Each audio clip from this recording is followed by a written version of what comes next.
کوئی مسلمان بھی ایسا ہو سکتا ہے اس کو گوشت پسند نہیں ہے، وہ سبزی کھاتا ہے، وہ دال کھاتا ہے، بہت اچھی بات ہے، کوئی مسئلہ نہیں، کوئی حرج کی بات نہیں. لیکن اگر وہ گوشت کو حرام سمجھتا ہے، وہ یہ سمجھتا ہے کہ گوشت کا کھانا صحیح نہیں ہے، یہ جیو ہتیا ہے، یہ جانوروں کا قتل ہے، یہ جانوروں کا خون بہانا ہے، کان کھول کر کے سن لو. اللہ فرماتا ہے یا ایھا الذین آمنوا لا تحرموا طیبات ما احل اللہ لکم. اے ایمان والو، جو چیز اللہ نے تمہارے لیے حلال کی ہے، جو چیز اللہ نے جائز کی ہے، تم کون ہوتے ہو حرام کرنے والے؟ تم کون ہوتے ہو ناجائز کرنے والے؟ ولا تعتدوا، اے ایمان والو اللہ کی حد کو کبھی کراس نہ کرو.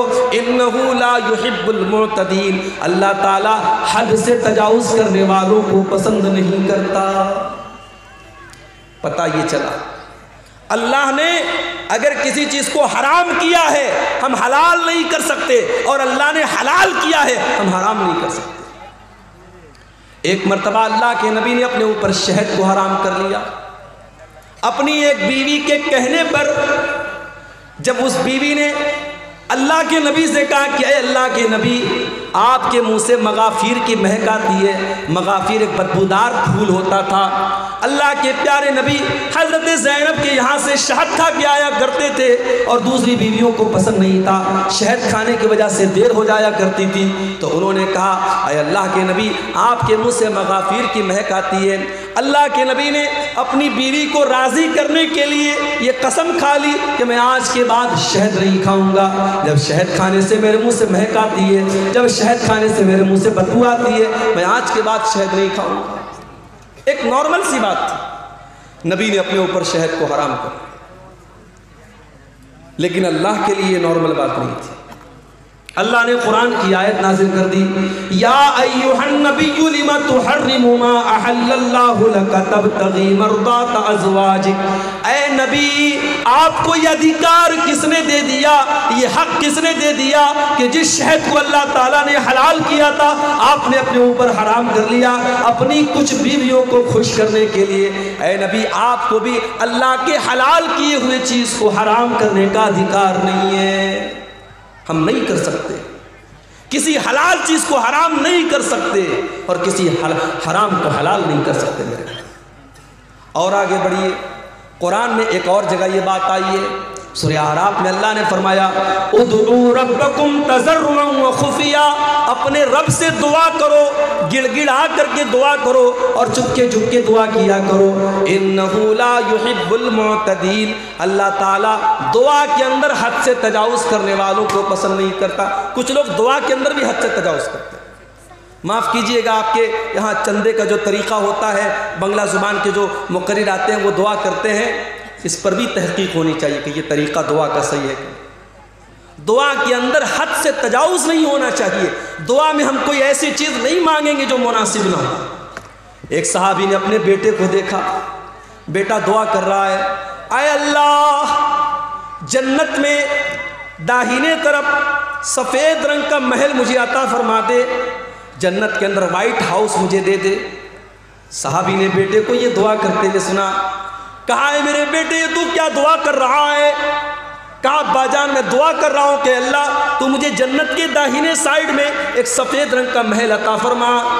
کہا بیٹا یہ دعا کرنا صحیح نہیں ہے بیٹا، میں نے اللہ کے نبی کو یہ فرماتے ہوئے سنا تھا کہ قیامت کے پہلے ایک ایسا دور آئے گا لوگ دعا کے اندر حد سے تجاوز کریں گے اور لوگ وضو کرنے میں حد سے تجاوز کریں گے.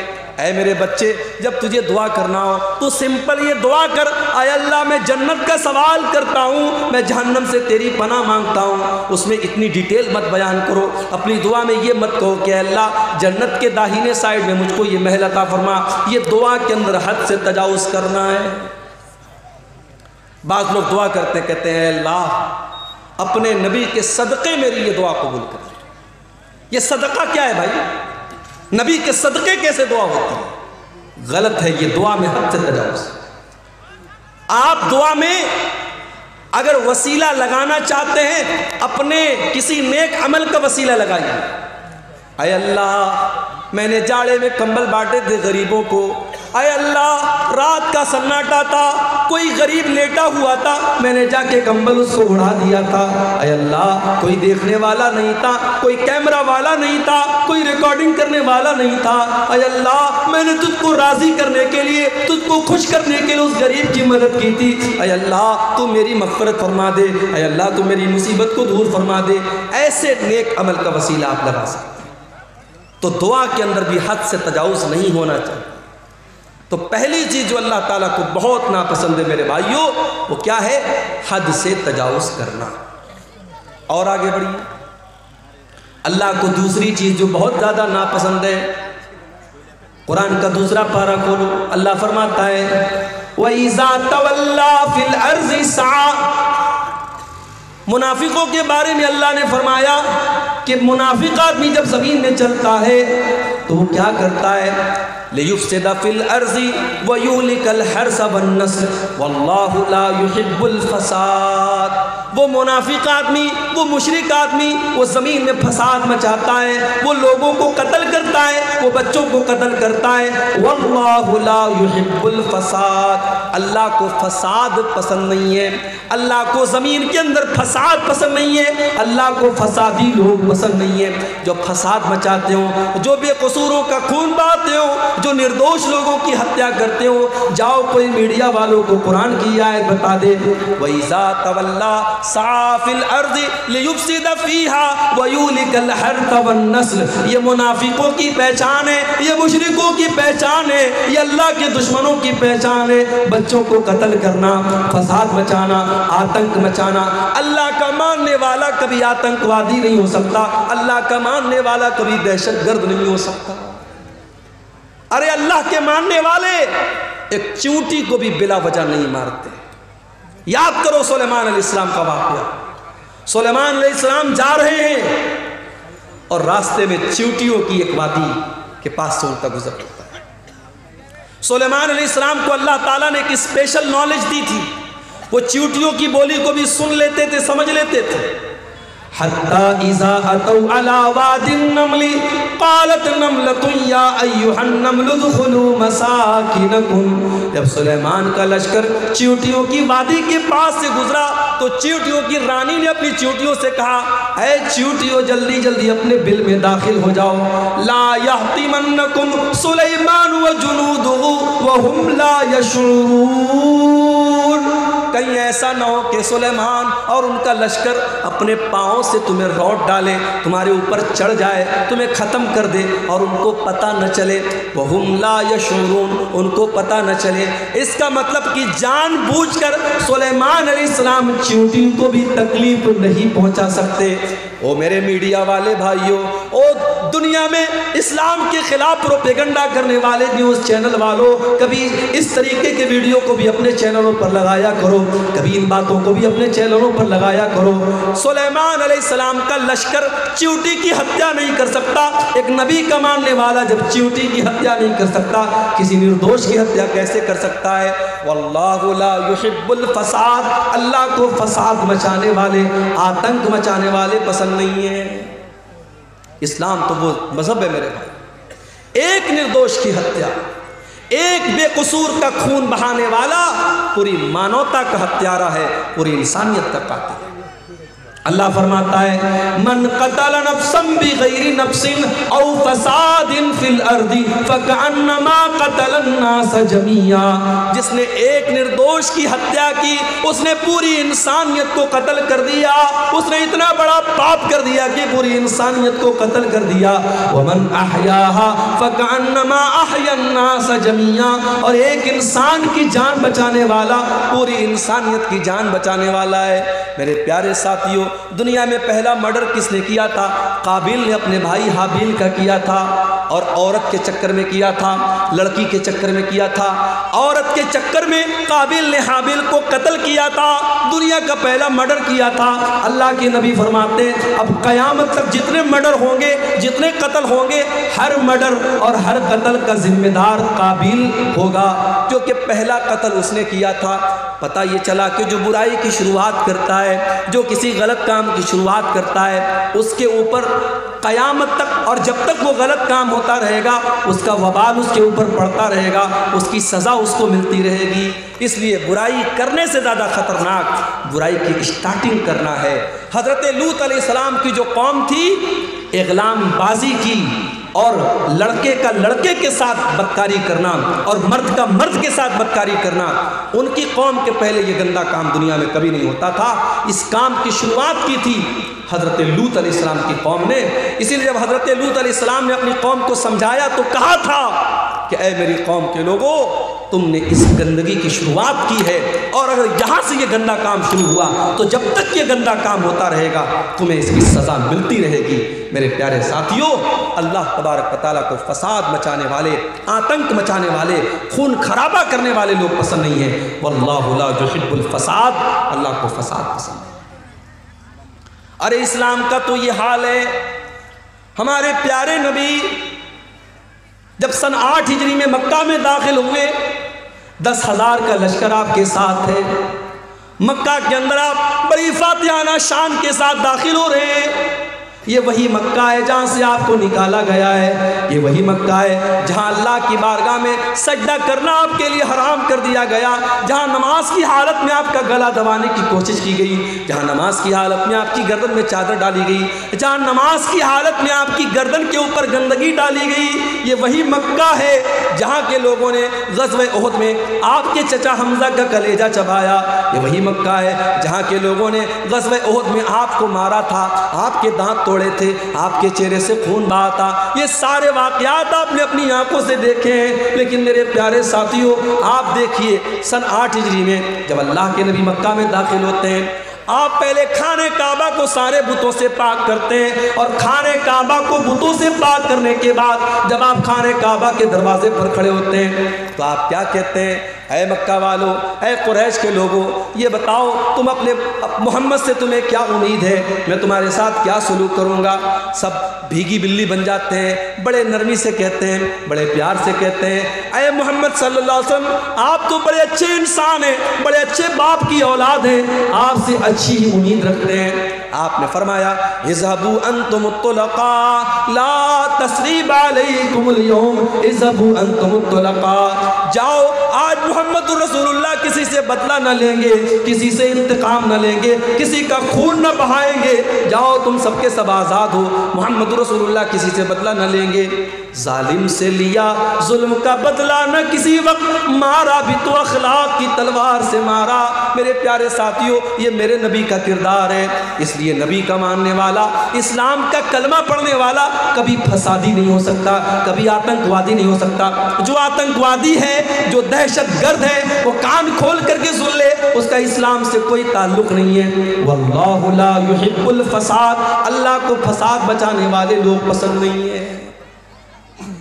اور آگے بڑھیے، تیسری چیز اللہ نے فرمایا سورہ آل عمران کے اندر، قل اطیعوا اللہ ورسولہ، قل اطیعوا اللہ والرسول، اے نبی آپ کہہ دیجئے اللہ کی اطاعت کرو اور رسول کی اطاعت کرو۔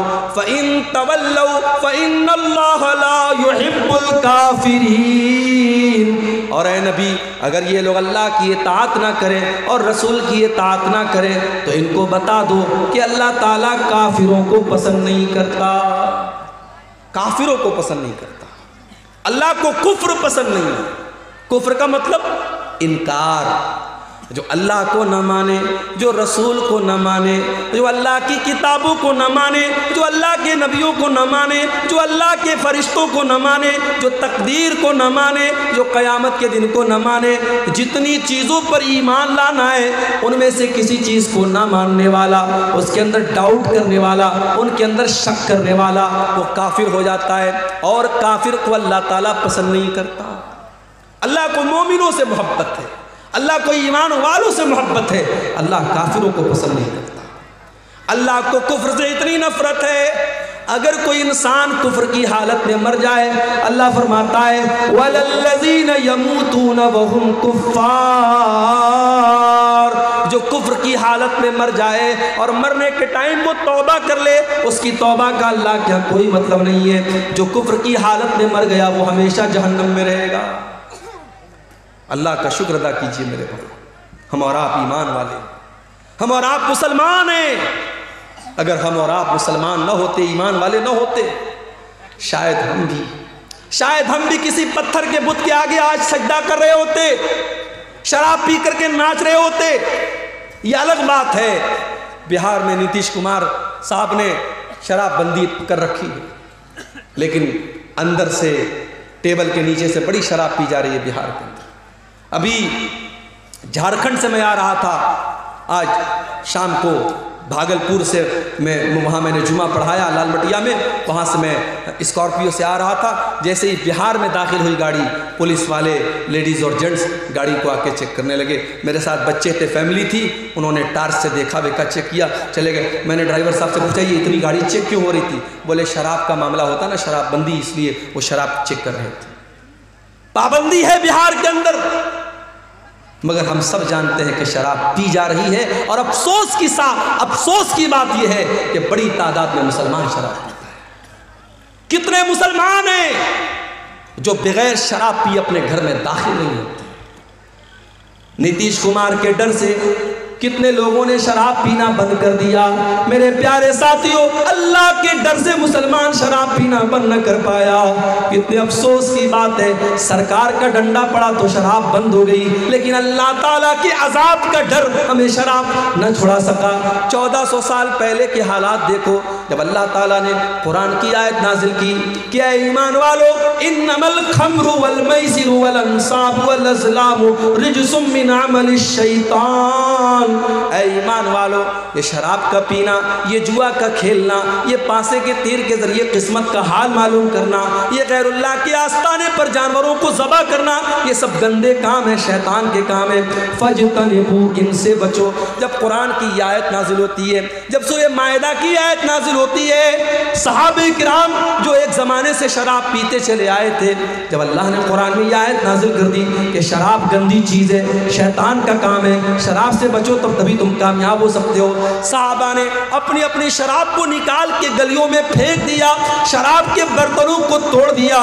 یہاں تک کہ کچھ صحابہ شراب کا بزنس کرتے تھے، شراب کا کاروبار کرتے تھے، ان کے پاس لاکھوں کی شراب تھی، ہزاروں کی شراب تھی، انہوں نے ساری شراب کو برباد کر دیا۔ کہا جب شراب حرام ہے تو شراب کا بزنس بھی حرام ہے، شراب کا کاروبار بھی حرام ہے۔ انہوں نے ساری شراب کو پانی کی طرح بہا دیا۔ میرے پیارے ساتھیوں، ایمان اس کا نام ہے، اللہ کے رسول کی اتباع اس کا نام ہے۔ کوئی ایڈورٹیزمنٹ نہیں کیا گیا، کوئی پرچار نہیں کیا گیا، کوئی ریڈیو پر اعلان نہ ہوا، کوئی مائک میں لاؤڈ اسپیکر میں اعلان نہ ہوا، بس نبی نے ایک اعلان کروا دیا۔ قرآن کی آیت نازل ہوئی اور اللہ کے نبی نے قرآن کی آیت پڑھ کے سنا دی کہ اللہ کہہ رہا ہے کہ شراب گندی چیز ہے، اس سے بچو۔ اس سے بڑھ کے گندی چیز کیا ہوگی میرے بھائی؟ آج شراب پی کر کے آدمی گھر میں آتا ہے، زبان سے گندی گندی گالیاں نکالتا ہے، شراب پی کے گھر میں آتا ہے، اپنی بہن اور بیٹی کو بھی گندی گندی باتیں کہتا ہے، شراب پی کر کے گھر میں آتا ہے، اپنے بچوں کے سامنے نازیبا باتیں کرتا ہے، شراب پی کر کے اپنی بیوی کی کمائی کھاتا ہے، شراب پی کر کے اپنی ساری کمائی کو لٹا دیتا ہے۔ اسی لیے حضرت عثمان غنی کہا کرتے تھے، ان الخمر ام الخبائث، یہ شراب تو تمام برائیوں کی جڑ ہے۔ جو شراب پی لیتا ہے وہ زنا بھی کر سکتا ہے، جو شراب پی لیتا ہے وہ قتل بھی کر سکتا ہے، جو شراب پی لے گا وہ دنیا کا کوئی بھی گندا کام کر لے گا۔ تو آپ دیکھیں، اللہ تعالیٰ کو کافر پسند نہیں۔ آج کافر سے زیادہ مسلمان شراب پی رہا ہے۔ ہم بہار گورنمنٹ کی بات کیا کریں، 1400 سال پہلے ہمارے نبی نے شراب بندی کر دی تھی، مگر آج مسلمانوں کا ایک بڑا طبقہ شراب پی رہا ہے۔ میرے پیارے ساتھیوں، اگر آپ میں سے کوئی بھائی اس گندگی میں مبتلا ہے، اگر شراب کے نشے میں مبتلا ہے، اللہ کے واسطے توبہ کر لو۔ نہیں پتا موت کب آ جائے، کیا پتا شراب کے نشے میں انسان دھت ہے اور اسی حالت میں دل کی دھڑکن بند ہو جائے، ہارٹ اٹیک ہو جائے اور اسی حالت میں انسان کا انتقال ہو جائے۔ اللہ کے نبی فرماتے ہیں، ان العبد یبعث علی ما مات علیہ، بندے کا انتقال جس حال میں ہوگا، بندہ جس حال میں مرے گا اسی حال میں قیامت کے دن اٹھایا جائے گا۔ اے شراب پینے والے، اگر تیرا انتقال اسی حالت میں ہو گیا، کل قیامت کے دن اللہ کی بارگاہ میں تو شراب کے نشے میں اٹھے گا تو اللہ کو کیا منہ دکھائے گا، تو اللہ کو کیا جواب دے گا؟ اس گندی چیز سے تو جلدی سے توبہ کر لے، اپنے پریوار کو، اپنے آپ کو اس سے تو نجات دے دے۔ میرا رب قرآن میں کہتا ہے وَلَا تُلْقُوا بِأَيْدِيكُمْ إِلَى التَّهْلُكَةِ، اپنے آپ کو ہلاکت میں نہ ڈالو۔ جو شراب آپ کو ہلاکت میں ڈال رہی ہے، جو برباد کر رہی ہے، اس شراب سے اپنے دامن کو بچا لو میرے بھائی۔ تو اللہ کو کافر پسند نہیں، اللہ کو کافر پسند نہیں۔ اگر کفر کی حالت میں آدمی مر گیا، انجام کیا ہوگا؟ اللہ نے فرمایا ان الذین کفروا وماتوا وهم کفار فلن يقبل من احدهم ملء الارض ذهبا، جو لوگ کفر کی حالت میں مر جائیں گے، ایمان کی دولت ان کو نصیب نہیں ہوگی۔ کان کھول کر کے سن لو، اللہ فرما رہا ہے کل قیامت کے دن اللہ کی بارگاہ میں اگر زمین بھر کے سونا بھی وہ لے کے آ جائیں گے اور اللہ سے کہیں گے اللہ تو زمین بھر کے سونا لے لے اور ہم کو جہنم کے عذاب سے بچا لے، اللہ فرماتا ہے فَلَن يُقْبَلَ مِنْ أَحَدِهِمْ، زمین بھر کے سونا لے کر کے بھی ان کو جہنم کی آگ سے نجات نہ ملے گی، جہنم کی آگ سے اللہ ان کو نہیں بچائے گا۔ اس لیے میرے بھائیوں ایمان کی قدر کرو اور ایمان پر قائم رہو۔ اللہ کو کافر پسند نہیں ہے، اللہ کو کفر پسند ہے۔ اور آگے بڑھو، اللہ کو ایک اور چیز بہت زیادہ ناپسند ہے۔ کیا ہے وہ چیز؟ وَلَا تُجَادِلْ عَنِ الَّذِينَ يَخْتَانُونَ أَنفُسَهُمْ، اے نبی، اے میرے پیارے نبی، آپ ان لوگوں کا ڈیفنس مت کیجئے، ان لوگوں کا بچاؤ مت کیجئے، ان لوگوں کی طرف سے آپ بحث مت کیجئے جو اپنے آپ کے ساتھ خیانت کرتے ہیں۔ ان اللہ لا يحب من کان خوانا اثیما، اللہ تعالیٰ ایسے لوگوں سے محبت نہیں کرتا ہے جو خیانت کرنے والے ہوں۔ خیانت اللہ کو پسند نہیں۔ خیانت کس کو بولتے ہیں بھائی؟ امانت کا الٹا ہے خیانت۔ امانت یہ ہے کہ آپ کو جو ذمہ داری دی جائے آپ اس ذمہ داری کو صحیح طریقے سے ادا کریں۔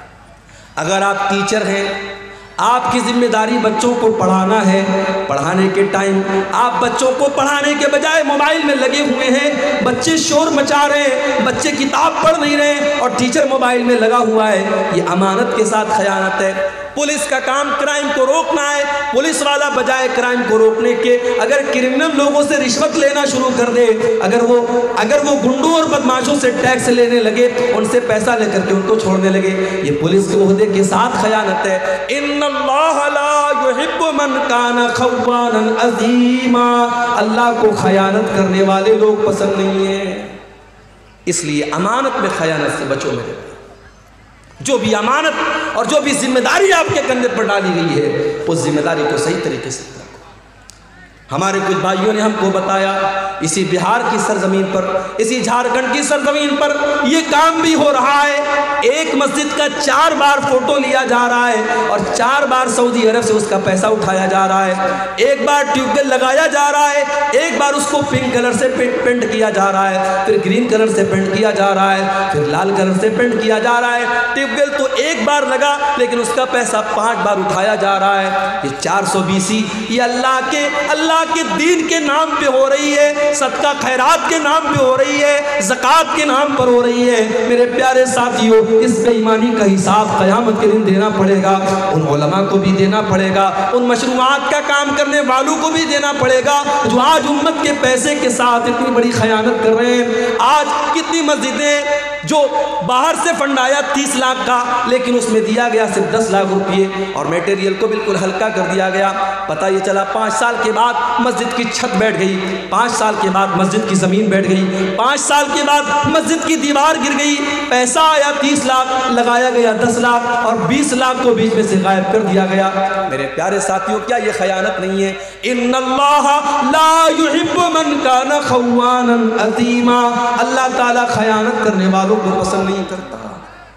اور ایک بات اور کہنا چاہتا ہوں، یہاں بہت سارے ہمارے بزرگ بھائی بھی بیٹھے ہیں، اولاد والے بیٹھے ہیں، ہماری کچھ مائیں بھی بیٹھی ہوں گی، وہ مائیں ہیں جن کی گھر میں بیٹیاں ہیں۔ اگر آپ ایک بیٹی کی ماں ہیں، اگر آپ ایک بیٹے کے باپ ہیں، یہ بیٹے اور بیٹی بھی آپ کے کندھے پر اللہ کی امانت ہے۔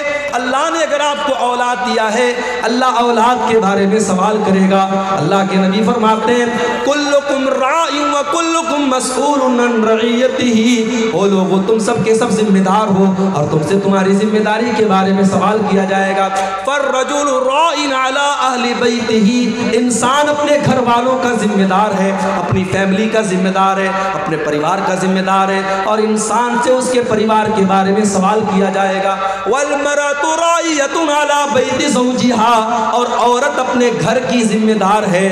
شوہر تو نوکری پہ چلا گیا، شوہر تو دکان پہ چلا گیا، شوہر تو کاروبار پہ چلا گیا، گھر میں 24 گھنٹے رہنے والی تو عورت ہے۔ گھر میں جوان بیٹی کس سے باتیں کر رہی ہے، رات کو کہاں 2-2 بجے تک موبائل پہ لگی ہوئی ہے، رات کو وہ کہاں جا رہی ہے۔ آج اگر ماں اس بات کی پرواہ نہیں کرتی اور بیٹی رات رات بھر غیر محرموں سے چیٹنگ کر رہی ہے، کان کھول کر کے سن لو میری ماؤں، بیٹی تو گنہگار ہوگی، بیٹی کی ماں کو بھی اللہ کا حساب دینا پڑے گا۔ ان اللہ لا يحب من کان خوانا اثیما، اللہ تعالیٰ کو خیانت کرنے والے پسند نہیں ہیں۔ اور آگے بڑھیں، اللہ کو ایک اور چیز بہت ناپسند ہے، اور وہ چیز ہے اسراف، حد سے تجاوز کرنا۔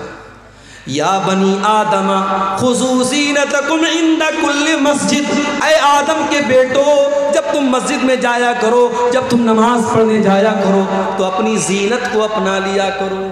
لوگ اکثر یہ سوال کرتے ہیں شیخ صاحب نماز میں ٹوپی کا لگانا کیسا ہے؟ بھائی صاحب ٹوپی کا لگانا فرض نہیں ہے، ٹوپی کا لگانا واجب نہیں ہے، ٹوپی کا لگانا سنت نہیں ہے، مگر ٹوپی ہمارے کلچر کا ایک حصہ ہے۔ ہمارے دیش میں، ہمارے ملک میں مسلمان کی پہچان ہوتی ہے ٹوپی سے، ہمارے کلچر کا، ہماری سنسکرتی کا، ہماری تہذیب کا ایک حصہ ہے۔ آپ شادی میں ٹوپی لگا رہے ہیں، آپ جنازے میں ٹوپی لگا رہے ہیں، اور مسجد میں آپ آتے ہیں تو جان بوجھ کے آپ کھلے سر نماز پڑھ رہے ہیں، یہ مناسب نہیں ہے۔ اللہ قرآن میں کہتا ہے یا بنی آدم خذوا زینتکم عند کل مسجد، اے بنی آدم، اے آدم کی اولاد، جب تم مسجد میں جایا کرو، جب تم نماز پڑھنے جایا کرو تو اپنی زینت کو اپنا لو، ایسا لباس پہنو جس لباس کو پہن کر کے تم اچھے لگو۔ بھائی نماز تو بنیان میں بھی ہو جائے گی، اگر مرد کا ناف سے لے کر کے گھٹنے تک کا حصہ ڈھکا ہوا ہے اور کندھا ڈھکا ہوا ہے تو نماز تو ایسے بھی ہو جائے گی، مگر آپ بنیان پہن کے اور ایک چھوٹا سا گمچھا باندھ کر کے مسجد میں آئیں، یہ مناسب نہیں ہے۔ آپ اس ڈریس میں آئیں جو آپ کی بہترین ڈریس ہے، جس ڈریس میں آپ اچھے لوگوں کے پاس اٹھتے ہیں بیٹھتے ہیں۔ اللہ کہہ رہا ہے اے آدم کی اولاد جب تم مسجد میں آؤ تو اپنی زینت کو اپنا۔ وَكُلُوا وَاشْرَبُوا، اور خوب کھاؤ خوب پیو، وَلَا تُسْرِفُوا، لیکن کھانے اور پینے میں حد سے تجاوز نہ کرو، اسراف نہ کرو، فضول خرچی نہ کرو۔ إِنَّهُ لَا يُحِبُّ الْمُسْرِفِينَ، اللہ تعالیٰ فضول خرچی کرنے والوں کو پسند نہیں کرتا۔ ایک مرتبہ میرا پروگرام تھا کلکتہ میں، مٹیا برج ایک علاقہ ہے، وہاں بڑا اچھا علاقہ ہے، مسلمانوں کی بڑی آبادی ہے، اور ماشاءاللہ سب پیسے والے لوگ ہیں، سب بزنس مین لوگ۔ میں گیا، میرا پروگرام تھا، تو وہاں ایک مسلمان سیٹھ جی تھے، مجھے لوگوں نے بتایا کہ ان کی بیٹی کی شادی ہوئی تو انہوں نے 5 کروڑ روپے کا زیور اپنی بیٹی کو بنا کر دیا۔ 5 کروڑ روپے کا زیور انہوں نے اپنی بیٹی کو دیا، یہ دکھانے کے لیے صاحب میں بہت پیسے والا ہوں۔ بھائی دولت ہے تمہارے پاس، اس کا مطلب یہ نہیں ہے کہ تم اس کو جہاں چاہے اور جیسے چاہو اڑا دو۔ اس امت میں آج کتنی غریب بہنیں ہیں جو اپنے بچوں کا خرچ چلانے کے لیے دوسروں کے گھر میں جا کے صفائی کا کام کرتی ہیں، برتن مانجتی ہیں، تب ان کا پریوار چلتا ہے۔ اس امت میں آج بھی کتنے بچے ہیں جو ایک ٹائم کا کھانا کھاتے ہیں، دوسرے ٹائم کا کھانا انہیں نصیب نہیں ہوتا۔ اس امت میں آج بھی کتنے لوگ ہیں جن کے سر پر چھت نہیں ہے، جن کے پاس اپنا مکان نہیں ہے، جو سڑکوں اور چوراہوں پر رات میں کھلے آسمان کے نیچے رات گزارتے ہیں۔ جس امت کا یہ حال ہو، جس قوم کا یہ حال ہو، اس قوم کے لوگ، اس قوم کے امیر امرا 5 کروڑ روپے کے زیورات اپنی بیٹیوں کو شادی میں دے رہے ہیں، پورے زیورات سے اپنی بیٹی کو لاد دے رہے ہیں۔ کیا یہ فضول خرچی نہیں ہے میرے باپ؟ اللہ کے نبی فرماتے ہیں قیامت کے دن انسان لا تزول قدم ابن آدم من عند ربہ یوم القیامہ، قیامت کے دن انسان 5 سوالوں کا جواب دیے بغیر اپنی جگہ سے ٹس سے مس نہیں ہو سکتا۔ 5 سوالوں کا جواب سب کو دینا ہے، مجھے بھی دینا ہے، آپ کو بھی دینا ہے، عالم کو بھی دینا ہے، جاہل کو بھی دینا ہے، عام آدمی کو بھی دینا ہے، اور وی آئی پی کو بھی دینا ہے۔ 5 سوالوں کا جواب سب کو دینا ہے۔ پہلا سوال عن عمرہ فیما افنا، تو نے اپنی زندگی کو کہاں گزارا۔ دوسرا سوال وعن شبابہ فیما ابلا، تو نے اپنی جوانی کو کہاں گزارا۔ تیسرا سوال وعن مالہ من این اکتسبہ، تو نے مال کہاں سے کمایا۔ چوتھا سوال وفیما انفقہ، تو نے مال کہاں پر خرچ کیا، مال کہاں پر خرچ کیا، اس کا بھی حساب دینا پڑے گا۔ اپنی محبوباؤں کے لیے ریچارج کروانے والے ہمارے منچلے نوجوان، وہ 100-200 روپے کا جو ریچارج کراتے ہیں اپنی کانوں کی لذت کے لیے اور بدکاری کے لیے، وہ بھی تیار رہیں۔ مال کہاں پہ خرچ ہو رہا ہے، حساب دینا پڑے گا۔ اور مال کیسے کما رہے ہو، ڈریم 11 کے ذریعے کما رہے ہو، سٹے بازی کے ذریعے کما رہے ہو۔ ابھی ہمارے واٹس ایپ پر ایک میسج آیا کہ کرکٹ کے میچ میں سٹا لگانا ہو تو ہم سے کانٹیکٹ کیجیے، ہمارے گروپ کو جوائن کر لیجیے، ہم 100% بالکل صحیح بھوشیہ وانی کرتے ہیں۔ میں نے کھولا وہ گروپ، دیکھا، میں نے سوچا کہ دیکھیں یہ کیا بھوشیہ وانی کرتا ہے۔ آج پاکستان کا اور ساؤتھ افریقہ کا میچ تھا، اس نے کہا یہ میچ پاکستان جیتے گا۔ اب کتنے لوگوں نے اس کے کہنے پر سٹا لگا دیا ہوگا، لاکھوں کا، کروڑوں کا، اور شام رات ہوتے ہوتے جب رزلٹ آیا پتہ لگا پاکستان ہار گئی اور ساؤتھ افریقہ جیت گئی۔ یہ سٹے بازی آج ہمارا نوجوان بڑی تعداد میں واٹس ایپ کے ذریعے، ٹیلی گرام کے ذریعے، فیس بک کے ذریعے باقاعدہ سٹا ہو رہا ہے، اور لاکھوں کروڑوں کا سٹا ہو رہا ہے اور جوا ہو رہا ہے، اور ہمارا مسلمان اس میں حصہ لے رہا ہے۔ اور میرے پیارے ساتھیوں، وہ یہ سوچ رہا ہے کہ ہم راتوں رات امیر بن جائیں۔ اگر وہ ایک بار 1 لاکھ روپیہ جیت جائے گا، اگلی بار 10 لاکھ لگائے گا کہ میں 10 لاکھ جیت جاؤں گا، اور پتہ لگا وہ 10 لاکھ ڈبا دے گا، قرضے میں ڈوب جائے گا، اور اپنے آپ کو اور اپنے گھر والوں کو داؤں پہ لگا دے گا۔ میرے پیارے ساتھیوں، مال کہاں سے کما رہے ہو اس کا بھی حساب دینا پڑے گا، اور مال کہاں خرچ کر رہے ہو اس کا بھی حساب دینا۔ تو فضول خرچی کرنے والے، ناجائز پیسہ اڑانے والے، اور اپنی جائز خواہشات پر بھی لمٹ سے زیادہ خرچ کرنے والے، اس کو اسراف کہتے ہیں، اور اللہ اسراف کرنے والوں کو پسند نہیں کرتا ہے۔ اور آگے بڑھیے میرے پیارے ساتھیوں، واللہ لا يحب الظالمین، اللہ تعالیٰ ظلم کرنے والوں کو پسند نہیں کرتا، ظلم کرنے والوں سے محبت نہیں کرتا، ظلم اللہ کو پسند نہیں۔ ظالم کان کھول کر کے سن لے، ظلم کا انجام برا ہونے والا ہے، ظلم زیادہ دیر تک چلنے والا ہے۔ جس فلسطین کے اندر اسرائیلیوں کو پناہ ملی، یہودیوں کو پناہ ملی، جب آج سے 50-60 سال پہلے، 70 سال پہلے جب ان کو ہٹلر نے مار مار کے بھگایا اور وہ لٹے کٹے پٹے یہودی، ان کو اگر کہیں سر چھپانے کی جگہ ملی، اسی فلسطین کے اندر ان کو جگہ ملی، تو آج انہوں نے ناجائز طریقے سے فلسطین کے بقیہ حصوں پر دھیرے دھیرے قبضہ کرنا شروع کر دیا، اور وہاں کے جوانوں اور بچوں اور عورتوں کا خون تب سے لے کر کے وہ آج تک بہا رہے ہیں۔ اللہ نے ایسے ہی اس قوم کو مغضوب علیہم نہیں کہا ہے، یہ مغضوب علیہم قوم ہے، اس قوم پر اللہ کا غضب اترا ہے۔ میرے پیارے ساتھیوں، یہ ظلم ہو رہا ہے جو آج ہم فلسطین کی سرزمین پر دیکھ رہے ہیں، اور کان کھول کر کے سن لو، ظلم کا انجام کبھی بھی اچھا ہونے والا نہیں ہے۔ اللہ کے نبی فرماتے ہیں اتقوا الظلم فإن الظلم ظلمات یوم القیامہ، ظلم کرنے سے بچو، قیامت کے دن ظلم کرنے والا اندھیروں میں رہے گا۔ ظلم کرنے والے کو لائٹ نصیب نہیں ہوگی۔ کبھی رات میں جب آپ کار چلا رہے ہو یا بائک چلا رہے ہو اور بالکل جنگل میں سنسان راستے میں آپ جا رہے ہو، اچانک اپنی بائک کی لائٹ آپ بند کر دیجیے، اپنی کار کی ہیڈ لائٹ آپ بند کر دیجیے، 10 سیکنڈ کے لیے آپ ڈر جائیں گے میرے بھائی، آپ ڈر جائیں گے۔ چاروں طرف کھپ اندھیرا ہو اور آپ کے پاس کوئی لائٹ نہ ہو، کوئی روشنی نہ ہو، آپ ایک قدم چل نہیں سکتے۔ قیامت کا دن ہوگا، وہ انسان کتنا بد نصیب ہوگا جس کو روشنی نصیب نہیں ہوگی۔ اللہ نے کہا ظالم کو قیامت کے دن کوئی روشنی نصیب نہیں ہوگی۔ دنیا میں جتنا ظلم کرنا ہے کر لو، طاقت کا نشہ، کرسی کا نشہ، پاور کا نشہ، جتنا اس نشے پر اڑنا ہے اڑ لو، مگر یاد رکھو ناؤ کاغذ کی صدا چلتی نہیں، ظلم کی ٹہنی کبھی پھلتی نہیں۔ اللہ کو ظلم کرنے والے لوگ پسند نہیں ہیں میرے پیارے ساتھی۔ اس کائنات کا میں اللہ کا یہ نظام اور اللہ کی یہ سنت رہی ہے، اللہ کا قانون رہا ہے۔ اللہ نے مشرک اور کافر کو حکومت دی ہے، لیکن اللہ نے ظالم کو حکومت میں نہیں رہنے دیا ہے۔ ظالم کا انجام بڑا بھیانک ہوا ہے۔ برسوں ہزاروں برس پہلے فرعون نام کا ایک ظالم تھا جس نے چھوٹے چھوٹے بچوں کو قتل کروایا تھا۔ جب اس کے دربار میں کسی کاہن نے، کسی جادوگر نے کہا تھا، کسی بھوشیوانی کرنے والے نے کہا تھا کہ اے فرعون، تیری حکومت میں ایک بچہ پیدا ہونے والا ہے جو آگے چل کر کے تیری حکومت کو ختم کرے گا، تو وہ فرعون جو اپنے آپ کو خدا کہتا تھا، اپنے آپ کو رب کہتا تھا، اس نے آرڈر دے دیا اور چھوٹے چھوٹے بچوں کو قتل کروانے کا حکم دے دیا۔ مگر اللہ کو اس ظالم کو ختم کرنا تھا۔ اللہ نے ایسا پلان بنایا، اللہ نے ایسی تدبیر بنائی کہ اسی ظالم کے گھر میں حضرت موسیٰ علیہ السلام اسی کے پیسے سے پرورش پاتے ہیں، اور پھر آگے چل کے حضرت موسیٰ علیہ السلام جب اللہ کے نبی بنتے ہیں اور فرعون کو دعوت دیتے ہیں اور فرعون حضرت موسیٰ کی دعوت کو ٹھکرا دیتا ہے، تو انجام کتنا بھیانک ہوتا ہے کہ دریائے قلزم میں پانی کے اندر فرعون ڈوب کر کے مر جاتا ہے۔ میرے پیارے ساتھیوں، ظالم کا انجام بہت ہی بھیانک ہونے والا ہے۔ واللہ لا يحب الظالمین، اللہ کو ظلم کرنے والے لوگ پسند نہیں۔ اور آگے بڑھیے، اللہ کو تکبر کرنے والے، گھمنڈ کرنے والے، اہنکار کرنے والے لوگ بھی پسند نہیں ہیں۔ حضرت لقمان اپنے بچے کو نصیحت کرتے ہیں تو کیا کہتے ہیں؟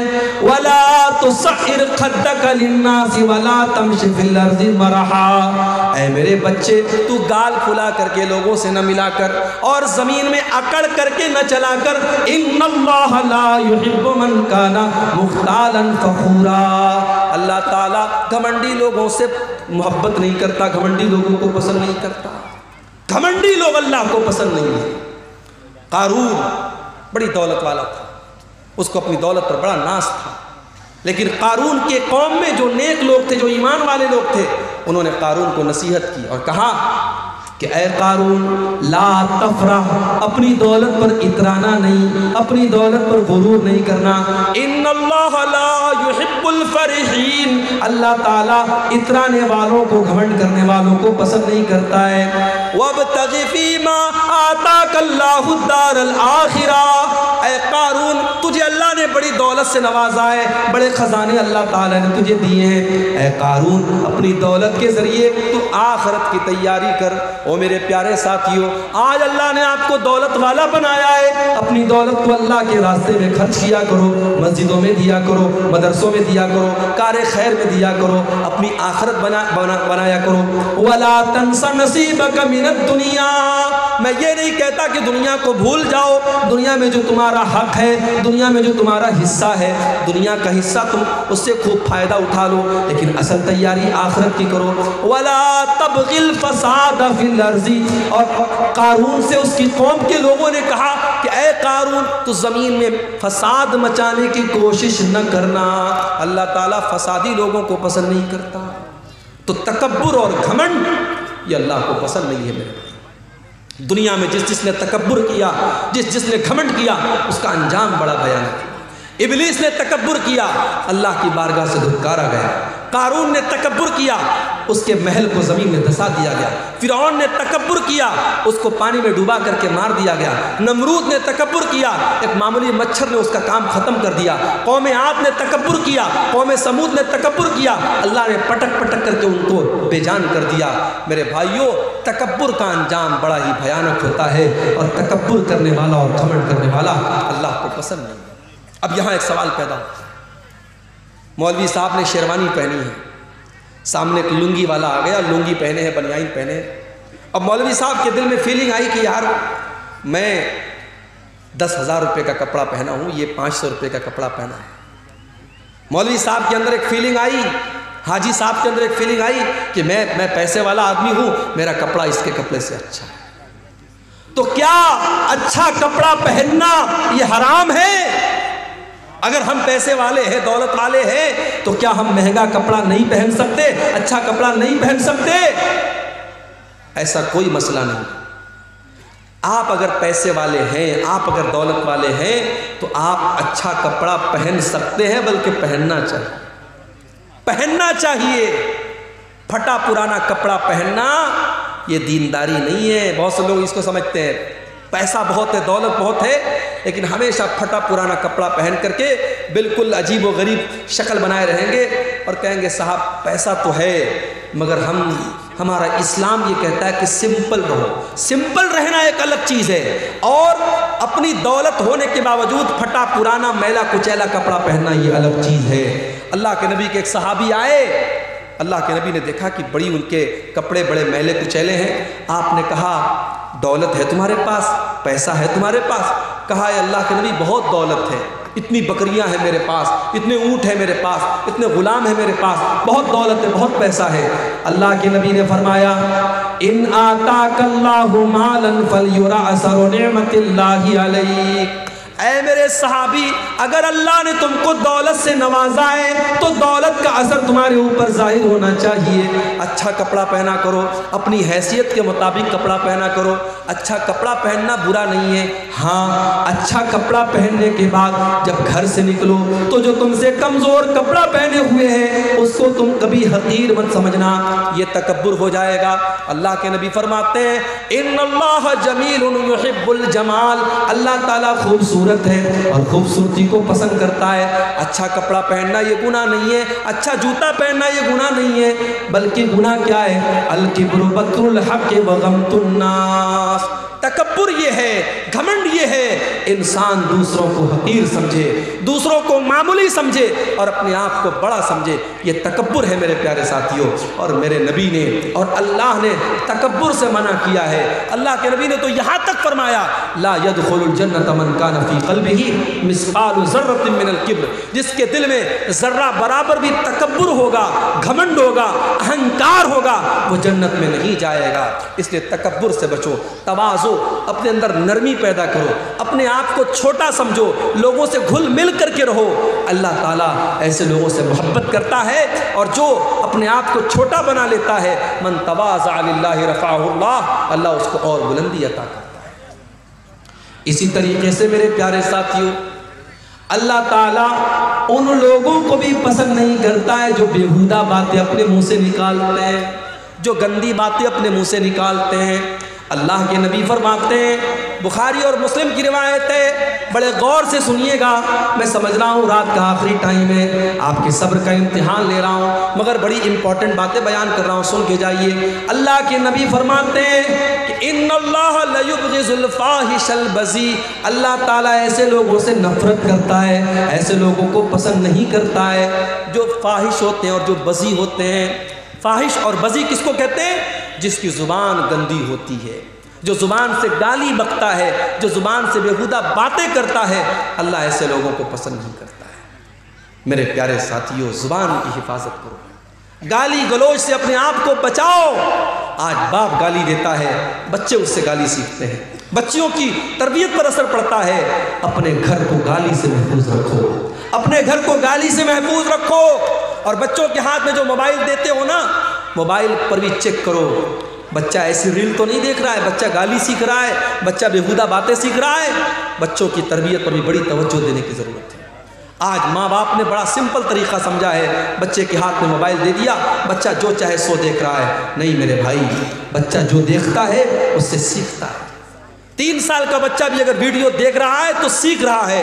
آپ دیکھیے آپ کا بچہ کیا دیکھ رہا ہے، اگر آپ نے نہیں دیکھا انجام بڑا بھیانک ہوگا۔ عربی کا ایک شاعر کہتا ہے لیس الیتیم من انتہا ابواہ من ہم الحیات وخلفاہ ذلیلا، یتیم وہ نہیں ہے جس کے ماں باپ اسے دنیا میں چھوڑ کے چلے جائیں۔ ان الیتیم هو الذی تلقى له اما تخلت او ابا مشغولا، ارے یتیم تو وہ ہے، یتیم تو وہ ہے، اناتھ تو وہ ہے، ماں تو اس کے پاس موجود ہے مگر ماں کے پاس اپنے بچے کی دیکھ بھال کے لیے ٹائم نہیں ہے، باپ تو اس کے گھر میں موجود ہے مگر باپ کے پاس اپنے بچوں کے لیے فرصت نہیں ہے۔ میں تو خود ایک مدرسے میں ٹیچر ہوں، کبھی کبھی ایسے بھی پیرنٹس آتے ہیں، ایسے بھی ماں باپ آتے ہیں، بچہ کون سی کلاس میں پڑھتا ہے باپ کو یہ بھی نہیں پتا، بچہ کون سی کلاس میں پڑھتا ہے ماں کو یہ بھی نہیں پتا۔ اتنے بے خبر مت بنو میرے بھائی، اتنا پیسہ کمانے کے پیچھے اندھے مت بنو کہ آپ کو یہ محسوس ہی نہ ہو کہ آپ کا بچہ کہاں جا رہا ہے۔ تو اللہ تبارک و تعالیٰ کو ایسے لوگ بھی پسند نہیں ہے جو بیہودہ باتیں اور گندی باتیں منہ سے نکالتے۔ ایک اور حدیث سن لیجئے، اس کے بعد ہم سوالات کو دیکھیں گے۔ اللہ کے پیارے نبی فرماتے ہیں ابغض الناس عند اللہ ثلاثہ، 3 لوگ اللہ تعالیٰ کو بہت زیادہ ناپسند ہیں، 3 لوگوں سے اللہ تعالیٰ نفرت کرتا ہے۔ نمبر 1 ملحد فی الحرم، جو حرم کے اندر، اللہ کے گھر کے اندر، خانہ کعبہ کے اندر یا مدینہ منورہ کے اندر اللہ کی نافرمانی کرے۔ شراب پینا بہت غلط کام ہے، لیکن کوئی مکہ مدینہ میں جا کے شراب پیے۔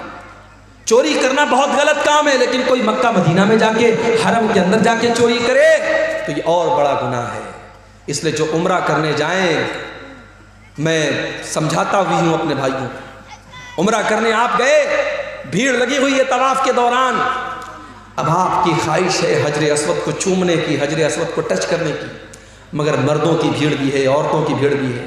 اب کچھ لوگ کیا کرتے ہیں، سب کو چیرتے ہوئے اور پھلانگتے ہوئے جا کر کے حجر اسود کو چوم لیتے ہیں۔ معاف کرنا میرے بھائی، حجر اسود کو چومنا اور حجر اسود کو ٹچ کرنا یہ کمپلسری نہیں ہے، یہ ضروری نہیں ہے، یہ بس ایک سنت ہے، مستحب ہے، بہتر ہے۔ اگر آپ چھو سکتے ہیں تو چھو لیجئے، نہیں چھو سکتے کوئی مسئلہ نہیں ہے، مگر وہاں پہ طواف کے دوران کسی عورت کو ٹچ کرنا حرام ہے، کسی مرد کو تکلیف پہنچانا حرام ہے۔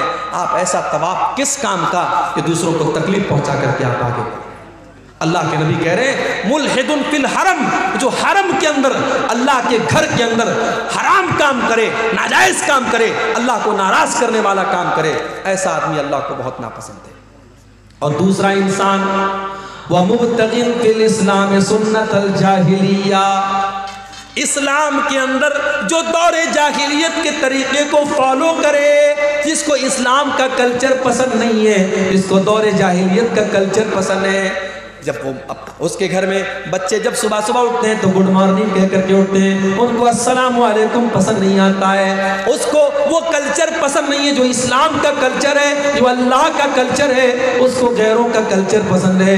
جو انسان اسلام کے اندر بدعت کرتا ہے، اسلام کے اندر نیا نیا کام نکالتا ہے، اسلام کے اندر دور جاہلیت کا طریقہ نکالتا ہے، اللہ کے نبی فرماتے ہیں اللہ تعالیٰ کو ایسا انسان بہت زیادہ ناپسند ہے۔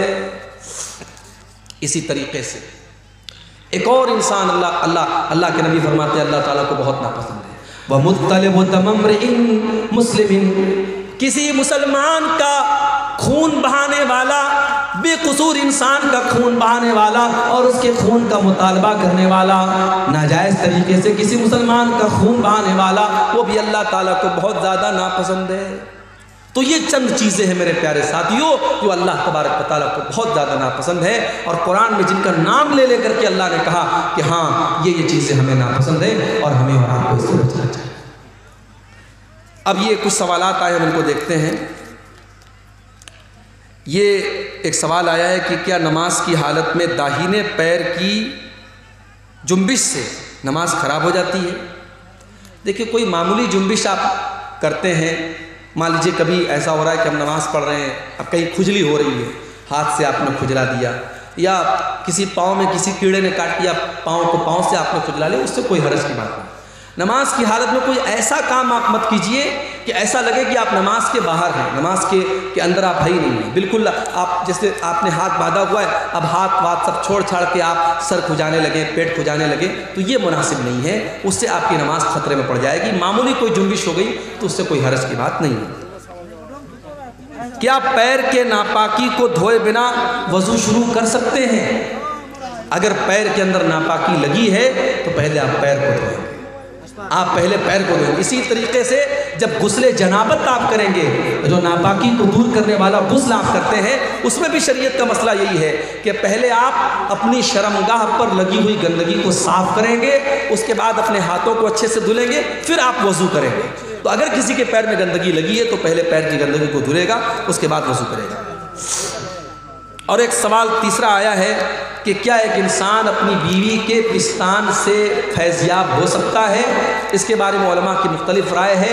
زیادہ مناسب جو رائے ہے وہ یہی ہے کہ انسان کو اس چیز سے پرہیز کرنا چاہیے اور بچنا چاہیے، یہ مناسب نہیں ہے کیونکہ بچے کا حق ہے۔ واللہ اعلم بالصواب۔